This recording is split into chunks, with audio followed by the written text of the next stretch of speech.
A corpse slumping over the mahogany table in the middle of a billion-dollar cartel negotiation was an absolute death sentence for business.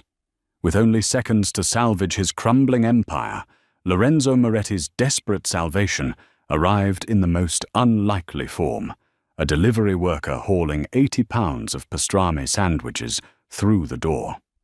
The penthouse suite of the Grand Continental in Manhattan smelled intensely of copper-expensive Tom Ford cologne and gun oil. Lorenzo Moretti, the undisputed head of the Moretti crime syndicate, stood perfectly still, his tailored charcoal suit immaculate, though his heart hammered a frantic rhythm against his ribs. At his feet, his chief translator and closest confidant, CEO, was choking on his own frothing saliva, the victim of a fast-acting neurotoxin slipped into his espresso. Lorenzo didn't look at his dying friend. He couldn't afford to. Seated around the massive custom-built mahogany table were three of the most dangerous men on the planet, none of whom spoke more than a few words of English. To Lorenzo's left sat Grigory Yudin, a notoriously brutal Russian oligarch whose shipping lanes through the Baltic Sea were essential. To his right was Wei Chen, a high-ranking lieutenant of a Macau triad who controlled the West Coast ports, and directly across from him, lazily spinning a gold-plated lighter, was Hector Salazar, a volatile cartel boss from Sinaloa. This meeting was supposed to finalize a three-way, multi-billion-dollar distribution network for untraceable weaponry and narcotics. Without CIO, the fragile alliance was crumbling before it even began. Paranoia was a disease in this room, and silence was its primary symptom. Grigory slammed a meaty fist on the table, his face turning an angry shade of violet as he barked a rapid, aggressive string of Russian. Wei Chen immediately stood up, his hand hovering over the suppressed pistol tucked into his waistband, shouting back in harsh Mandarin. Hector chuckled darkly, murmuring a threat in rapid-fire regional Spanish that Lorenzo barely caught, but the click of a safety being disengaged was a universal language. Lorenzo raised his hands, trying to project a calm he didn't feel. "Gentlemen, please. Un momento. Please." They ignored him. The tension in the room was a taut wire, seconds away from snapping into a bloodbath that would plunge 3 continents into an underworld war. Then the heavy oak doors of the penthouse burst open. Every gun in the room, a dozen heavy-caliber weapons wielded by the bosses and their shadow-like bodyguards, swiveled instantly toward the doorway. Standing there was Beatrice Gallagher. B was 32, severely underpaid, and undeniably unapologetically fat. At 320 pounds, she filled the doorway, her wide, soft hips straining against the cheap maroon polyester uniform pants of Goldberg's premium catering. Sweat beaded on her forehead and plastered her dark hair to her cheeks. She was panting heavily, having carried 2 massive insulated bags filled with 80 pounds of hot pastrami potato salad and garlic pickles, because the service elevator had stalled on the 40th floor. She froze. Her wide brown eyes darted from the bleeding man on the floor to the custom-tailored monsters around the table, to the dozen hollow-point barrels pointed directly at her chest. Grigory, furious at the interruption, waved his gun at her and screamed a vicious Russian insult, ordering his men to shoot the intruder and be done with it. Wei Chen sneered, adding a cutting remark in Mandarin about the Americans' lack of security, and the sheer size of the woman calling her a clumsy elephant that had blundered into a dragon's den.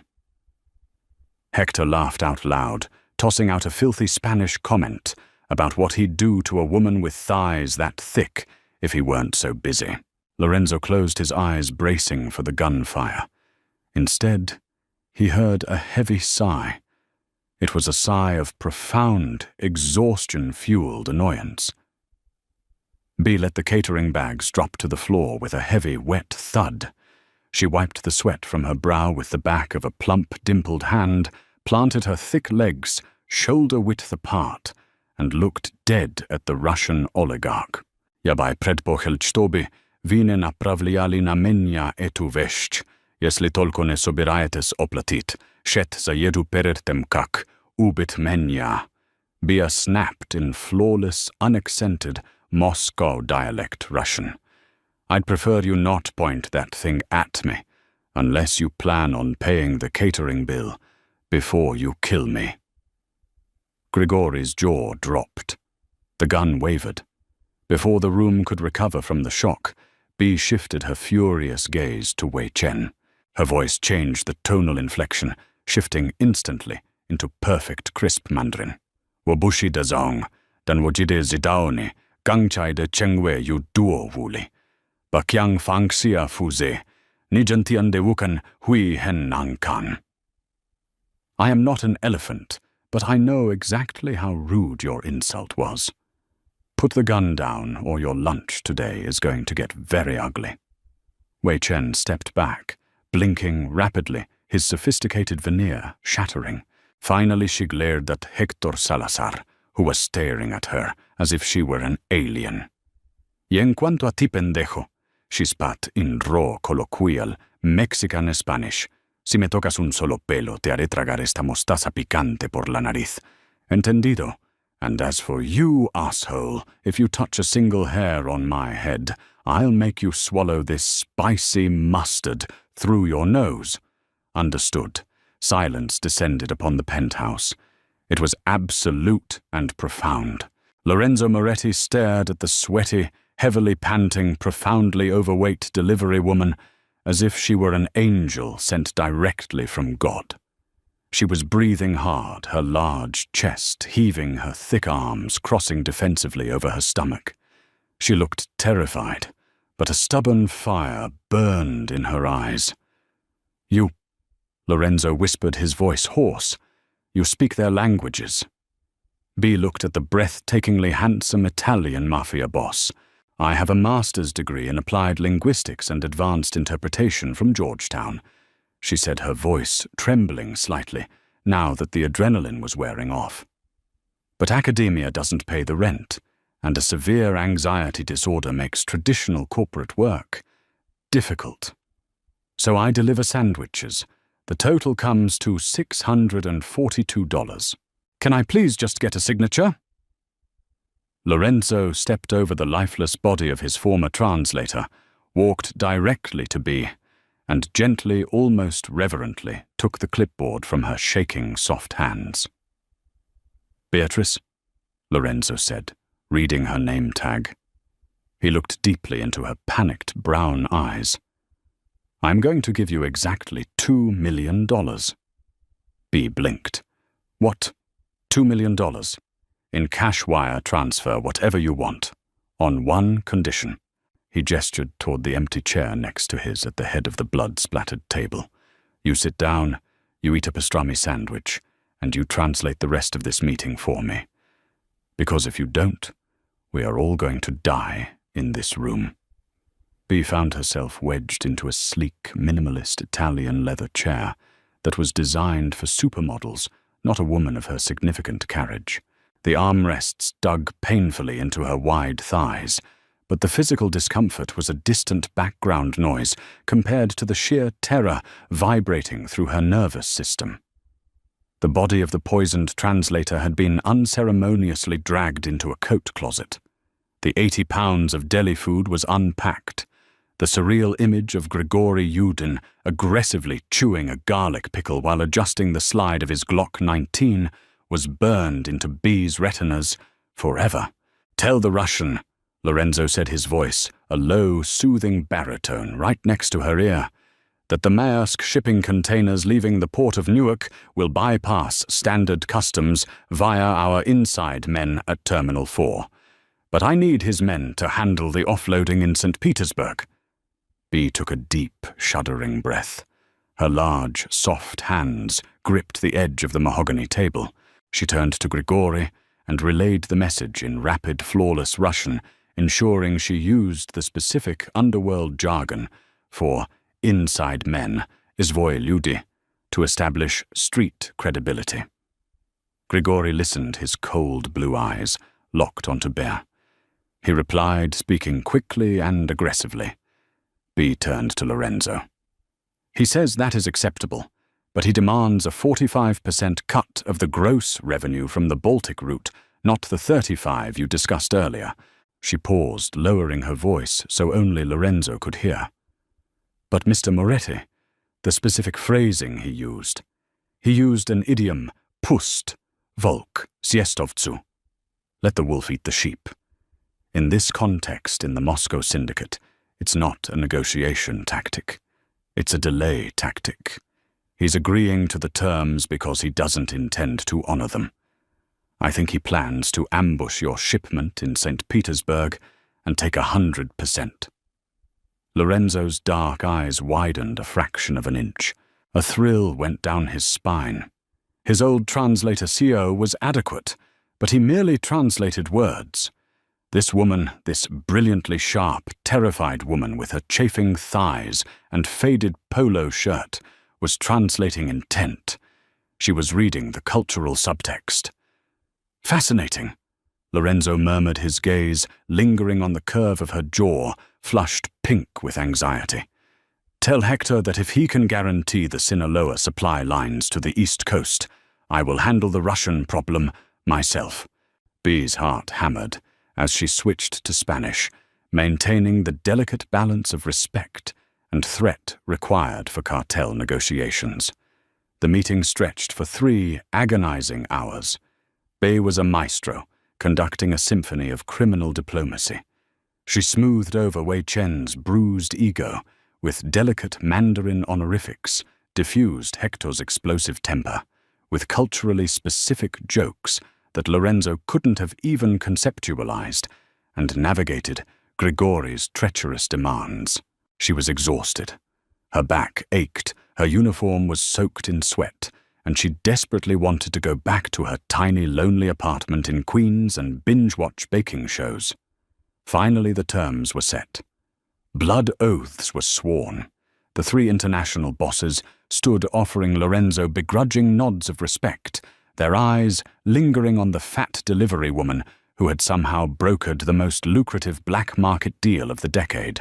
As Grigori passed Bear, he leaned down, his massive frame towering over her. "Ty slishkom umna dla togo shtobi raznosit jedu devochka," he rumbled in Russian.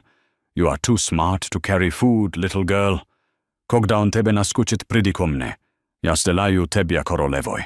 When you bore of him, come to me. I will make you a queen." Bea didn't flinch.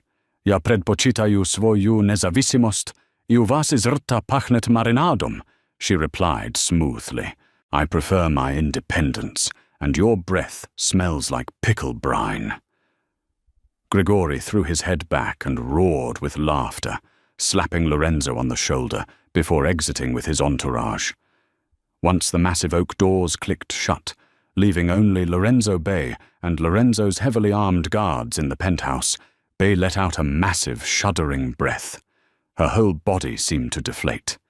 She struggled to push herself up from the chair, the leather squeaking against her thighs. "Well," Bay said, her voice shaking slightly. "That's done. I'll take that wire transfer now, Mr. Moretti. I can write down my routing number." Lorenzo poured 2 glasses of 20-year-old Macallan Scotch. He walked over, handing one to B. She took it hesitantly, her large fingers brushing against his. He noticed the stark contrast, his hands calloused from violence, hers soft and plump. "Drink," he commanded softly. She took a sip, coughing slightly at the burn. "You saved my empire today, Beatrice," Lorenzo said, pacing slowly around her. He moved like a panther, silent and predatory. "More importantly, you saved my life. If Grigori had ambushed my men in St. Petersburg, I would have been weakened. Wei Chen would have smelled the blood in the water. I would be dead by Christmas." "You're welcome," B said, clutching her cheap catering bag. "I really just want to go home now." Lorenzo stopped in front of her. He looked at her plain face, devoid of makeup, her heavy, exhausted frame, and the brilliant, calculating mind hidden behind her terrified eyes. "You can't go home, Beatrice," Lorenzo said quietly. Bea froze. The blood drained from her face. You promised. You said if I translated, you'd pay me. You're going to kill me because I know too much." Tears welled in her eyes, spilling over her thick cheeks. "Please. I live alone. I don't have anyone to tell. I'll disappear. Shoka." "Kill you?" Lorenzo looked genuinely offended. He stepped closer, reaching out to gently wipe a tear from her cheek with his thumb. The touch sent a violent jolt of electricity through Bea's spine. "Beatrice, you are the most valuable asset I have ever encountered. Grigory just offered to make you his queen. Do you think he's going to let you go back to delivering pastrami? Do you think Wei Chen won't send his triad ghosts to kidnap you and use you against me?" Bea stared at him, the horrifying reality of the underworld sinking in. By sitting at that table, she hadn't just saved Lorenzo. She had made herself a high-value piece on a global chessboard. "You don't deliver sandwiches anymore, Beatrice," Lorenzo said, his voice dropping an octave, slipping into a dark, possessive timbre. "You belong to the Moretti family now. You belong to me. I am going to put you in a penthouse. I am going to buy you a wardrobe that doesn't bruise your skin. And you are going to be my voice." Bea gripped the handles of her empty delivery bags, her knuckles turning white. "And if I refuse?" Lorenzo leaned in his lips, brushing the shell of her ear, the scent of gunpowder and cologne enveloping her senses. "Then I will have to convince you. And Beatrice, I am a very convincing man." The golden cage Lorenzo Moretti built for Beatrice Gallagher was located on the 42nd floor of a hyper-exclusive glass tower in Tribeca. It featured floor-to-ceiling windows, a private chef who previously held 2 Michelin stars at Le Bernardin, and a security detail composed of heavily armed men who looked like they chewed gravel for breakfast. For the first week, Bea was paralyzed by a bizarre cocktail of terror imposter syndrome and the sudden jarring absence of financial panic. Her bank account now showed a daily direct deposit that exceeded her previous annual salary. But she was a prisoner, albeit one wrapped in $1,000 cashmere throws. On her 8th day in captivity, the massive mahogany double doors to the penthouse opened. Lorenzo strode in, flanked by 3 nervous-looking women carrying garment bags. He looked devastatingly sharp in a midnight blue Tom Ford suit, a silver Patek Philippe watch glinting on his wrist. "You have been wearing the same oversized university sweatpants for 4 days, Beatrice Orcustat." Lorenzo said, his tone conversational, but laced with absolute authority. "While I admire the Georgetown pride, my chief intelligence officer cannot look like she's cramming for midterms." Bea bristled, pulling the heavy fabric of her hoodie tighter over her large stomach. "Off-the-rack Italian designer clothes don't exactly cater to a size 24, Mr. Moretti. I don't fit into the Mafia wife aesthetic of silk slip dresses and stilettos. I'm fat. I'm clumsy. I like comfortable waistbands." Lorenzo didn't flinch. He simply gestured to the women. "Which is why I didn't send you to Bergdorf Goodman. I brought the head tailor from Christian Siriano's private atelier, along with a team who understands that true power requires custom architecture." He stepped closer, his dark eyes dropping to take in her wide hips and the soft, thick curve of her thighs. There was no disgust in his gaze, only a heavy simmering heat that made Bea's breath catch in her throat. "Do not ever apologize for the space you take up, Beatrice. The women in my world are starving ghosts. You are substantial. You are real. Now let them measure you. We have a dinner meeting with the Irish at 8. The transformation was startling. By the time they arrived at the back room of a private, dimly lit speakeasy in Hell's Kitchen, Bay was poured into a custom-tailored, deep emerald green wrap dress. The heavy jersey fabric draped flawlessly over her large breasts, cinched tightly at her waist, and flowed elegantly over her stomach and hips. She looked powerful. She felt terrifying. The meeting was with Arthur Gallagher, no relation to Bea, a notoriously stubborn boss of the West Side Irish mob. Lorenzo needed Arthur's union contacts to move construction materials for a money-laundering front. Arthur, a red-faced man with a thick brogue, spent the first hour drinking heavily and speaking in a thick, coded Dublin street slang, intentionally trying to box Lorenzo out of the negotiation. Lorenzo sat back, sipping his bourbon, and simply tapped the table twice. It was their signal. Bea leaned forward. Her heart hammered against her ribs, but her linguistic training took over. She didn't just translate, she mirrored the cadence and cultural aggression of the speaker.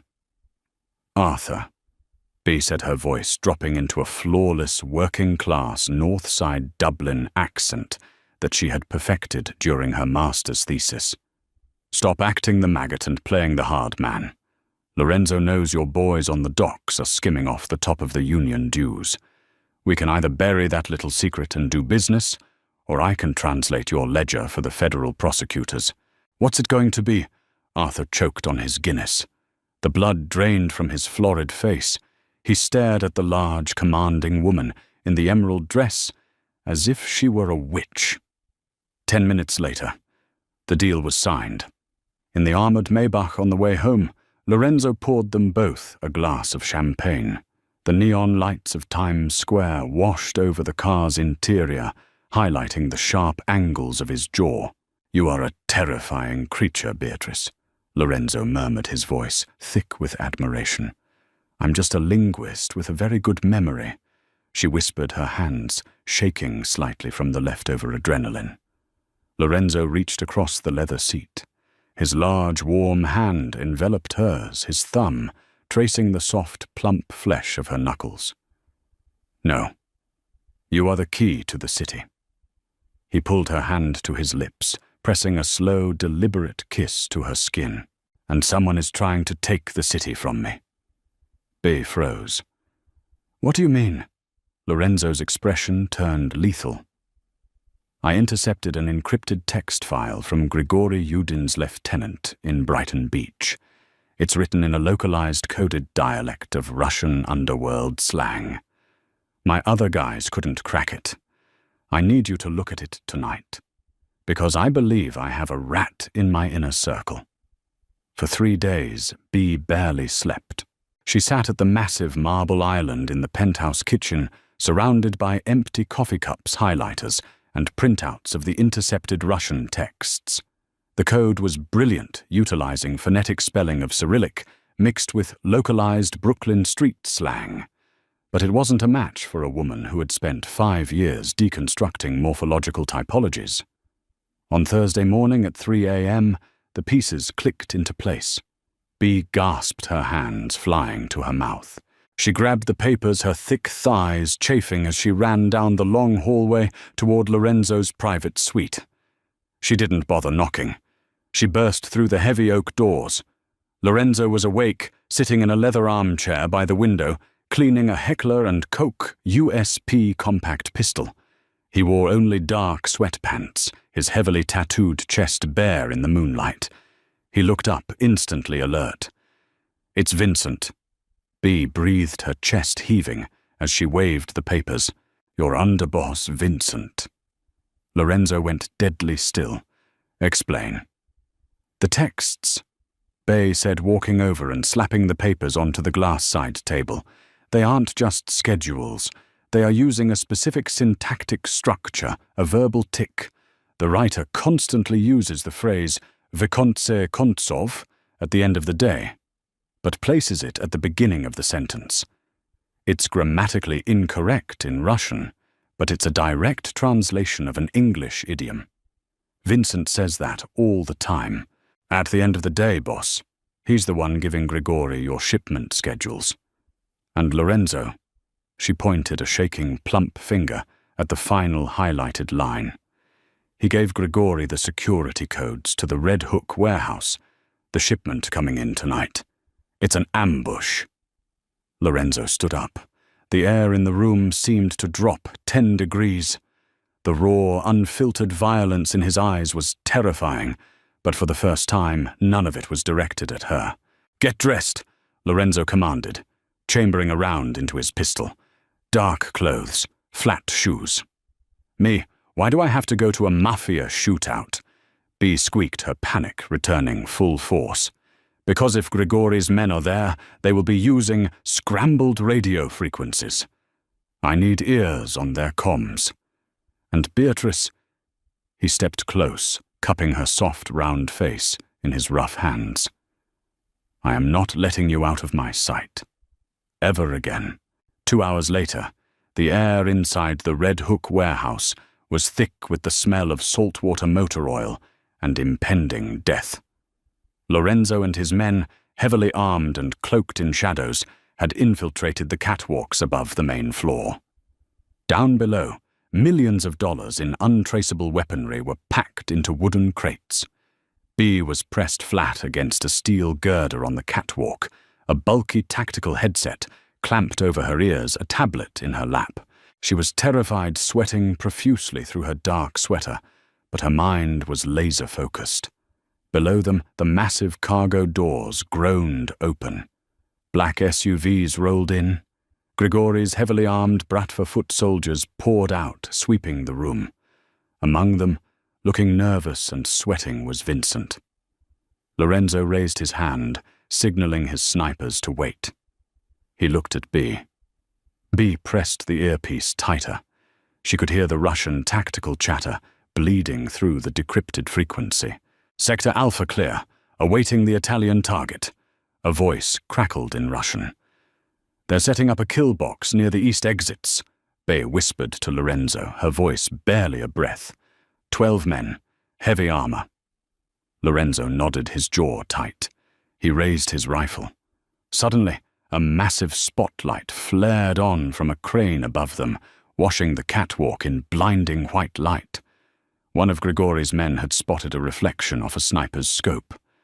"Na balkon ogon." On the balcony fire, a Russian commander screamed. The warehouse erupted into deafening chaos.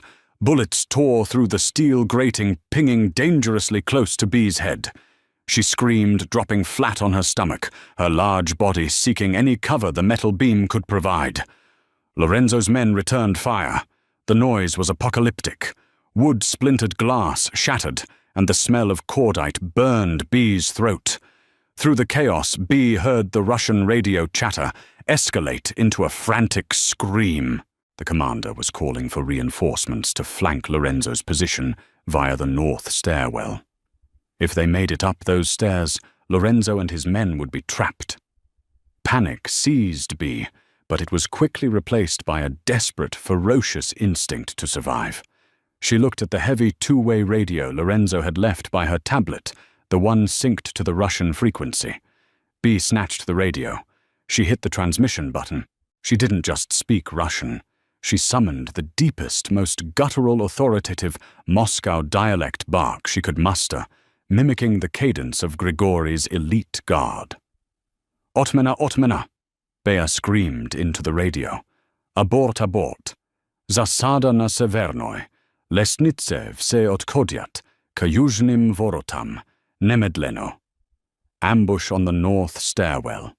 All units fall back to the south gates. Immediately down on the floor, the Russian tactical team hesitated. The commanding voice on their encrypted channel was absolute. Believing they were walking into a trap, the squad that was about to flank Lorenzo abruptly turned and sprinted toward the south exit. "They're falling back to the south gates," Bea yelled to Lorenzo over the gunfire. Lorenzo didn't hesitate. He signaled his heavy gunners. As the clustered Russian squad funneled toward the south exit, Lorenzo's men unleashed a devastating crossfire, effectively neutralizing Grigori's elite strike force in seconds. Silence fell over the warehouse, broken only by the groans of the wounded and the hiss of a punctured steam pipe. Down on the floor, Vincent was on his knees, weeping a gun held to the back of his head by one of Lorenzo's men. Grigori was nowhere to be seen. He had likely sent his men to do the dirty work. Lorenzo lowered his rifle. He was covered in drywall dust, a shallow, bloody graze across his cheekbone. He walked over to where Bee was slowly pushing herself up from the metal, grating her knees, trembling violently. She looked up at him, her wide brown eyes filled with tears, her hair a wild, frizzy mess, her clothes covered in dirt. Lorenzo dropped his rifle. It clattered loudly against the steel. He fell to his knees in front of her, his hands gripping her thick waist, pulling her flush against his chest. "You magnificent, brilliant woman." Lorenzo breathed his voice, thick with an emotion Bea had never heard from him. He buried his face in the crook of her neck, inhaling her scent over the gunpowder. "You just saved my life. Again. I think I need to stress-eat a very large pizza." Bea sobbed, wrapping her plump arms around his broad, muscular shoulders, burying her face in his chest. Lorenzo pulled back his dark eyes, burning with fierce, uncompromising possession.